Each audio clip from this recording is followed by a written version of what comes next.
मामला ये है कि बहुत सी समस्याएं हैं जो किसान लगातार दफ्तरों के अंदर चक्कर काट रहे हैं। भ्रष्ट अफसर है जो किसानों के चक्कर कटवा रहे हैं, बगैर हर जगह पे दलाल घूमते हैं काम करवाने के लिए। आप देखो कि काडा की रिपोर्ट लेने के लिए लोग चक्कर काट रहे हैं, पैसे भर रखे हैं, जो जिसका कनेक्शन के लिए सरकार ने शर्त लगा रखी है वो नहीं मिल रहा। यहाँ तक कि जो रास्ते हैं जो बाढ़ से पिछले 2 साल पहले बहे हैं वो रास्ते नहीं बनाए जा रहे। छोटे छोटे कामों के लिए लोग परेशान हैं। यूरिया खाद नहीं मिल रही, यूरिया खाद के साथ नैनो जो खाद है वो धक्के से किसानों को दी जा रही है। पहले डीएपी की किल्लत थी, उसकी कालाबाजारी थी, अब यूरिया की कालाबाजारी है।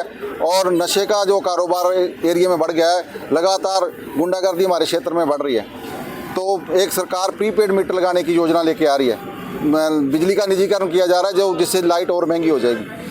और ये तमाम मांगों को लेकर, जिसमें ट्यूबवेल कनेक्शनों की मांग भी है और जिसमें ये नशे वाली मांग भी है, इन सब समस्याओं को लेकर आज सांकेतिक धरना जिला कमेटी फतेहाबाद की तरफ से लगाया जा रहा है। जिसमें पानी की एक समस्या है, जो पानी पहले 2 सप्ताह चलता था तो सरकार ने उसको 1 सप्ताह करने का काम किया है। तो सरकार एक नया कृषि मसौदा लेके आ रही है जिसमें प्राइवेट मंडी की बात की जा रही है, फिर काले कानून फिर दोबारा थोपने के प्रयास सरकार द्वारा किए जा रहे हैं। इन सब तमाम मांगों को लेकर आज, जिसमें 15-16 मांगे हैं, जिसमें हम कहते हैं भी किसान को डीजल है जो टैक्स से बगैर मुक्त दिया जाए, बिना टैक्स दिया जाए डीजल, ताकि खेती किसान कर सके। जीएसटी लगाई जा रही है, किसान के हर उपयोग होने वाले जैसे ट्रैक्टर पर जीएसटी है और टैक्स लिया जा रहा है किसान से हज़ारों रुपए का, टैक्स छोड़ा जाए और एमएसपी की खरीद गारंटी कानून बने।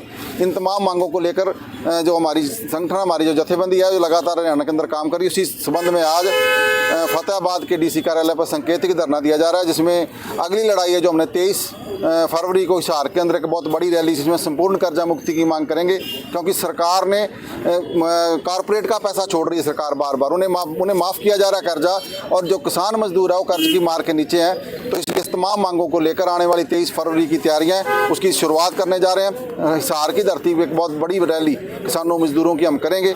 उसी संबंध में ये लगातार जो संघर्षों का जो प्रोग्राम है वो दिया जा रहा है और पूरे हरियाणा के अंदर हम इस मुहिम को लेकर जा रहे हैं। 23 फरवरी को एक बड़ी रैली हिसार के अंदर आपको देखने के लिए मिलेगी। आज मांग पत्र भी दे रहे हैं जी? हाँ, मांगे हैं, जिसमें लोकल इशू भी हैं, जिसमें कुछ स्टेट सत्र के इशू भी है, मुख्यमंत्री को विज्ञापन भेजेंगे।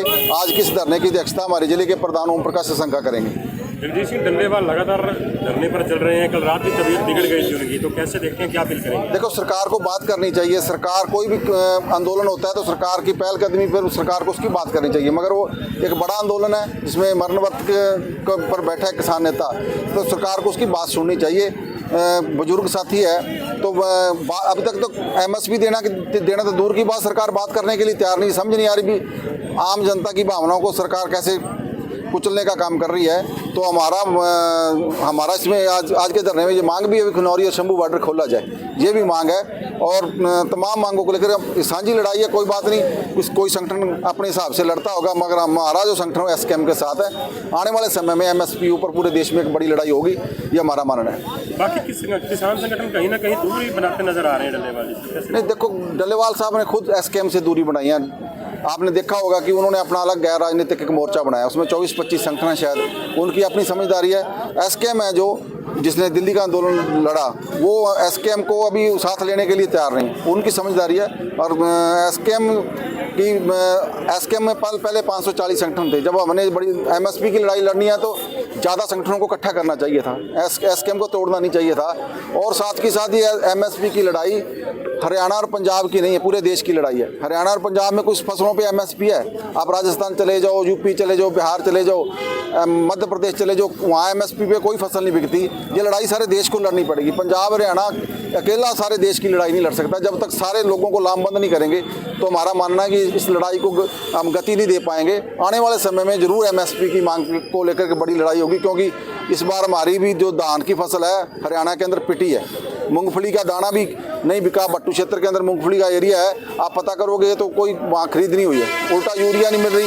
और गेहूँ की फसल भी खराब हुई है, पराली के नाम पे मुकदमे दर्ज हुए हैं किसानों के ऊपर। और साथ ही साथ अब जो सुपर सीडर से गेहूं बीजी है उसमें सुंडी ने प्रकोप है, सुंडी से फसलें तबाह हो गई हैं। अब कोई भी अधिकारी खेत में जाने के लिए तैयार नहीं। पहले तो पराली के आग लगती थी तो लगातार अधिकारी भी और प्रशासनिक अधिकारी सभी खेतों में नजर आते थे, मगर अब पराली से जब सुंडी ने फसल तबाह कर दिया है तो किसान की कोई बात सुनने वाला नहीं है। और साथ के साथ सोके वाला जो 2000 रुपया वो भी नहीं आया, और जो फ्लड का कोई मुआवजा है अभी तक वो फ्लड वाला मुआवजा भी नहीं दिया जा रहा। भूना क्षेत्र का भी कुछ मुआवजा, जाखड़ का भी मुआवजा है, टोहाना का भी, रतिया का भी, वो मुआवजा भी नहीं जारी किया जा रहा है। ये सब तमाम मांगों को लेकर आज किसान भी खराब हुई है जी फसलें अभी ओलावृष्टि अभी हुई है। अभी तो पोर्टल 20 तक कह रहे हैं, पर उसका कोई मुआवजे का ऐलान नहीं हुआ। हम चाहते हैं कि तुरंत प्रभाव से मुआवजे का ऐलान हो, ताकि किसान अगली फसल की बुआई कर सके। किसान आर्थिक संकट से जूझ रहा है। सरकार जो है किसान विरोधी पॉलिसियां लागू कर रही है। इसके लिए आने वाले समय में हरियाणा के किसान मजदूर सड़कों पर नजर आएंगे। एक बड़ी लड़ाई हरियाणा के अंदर देंगे। ठीक है।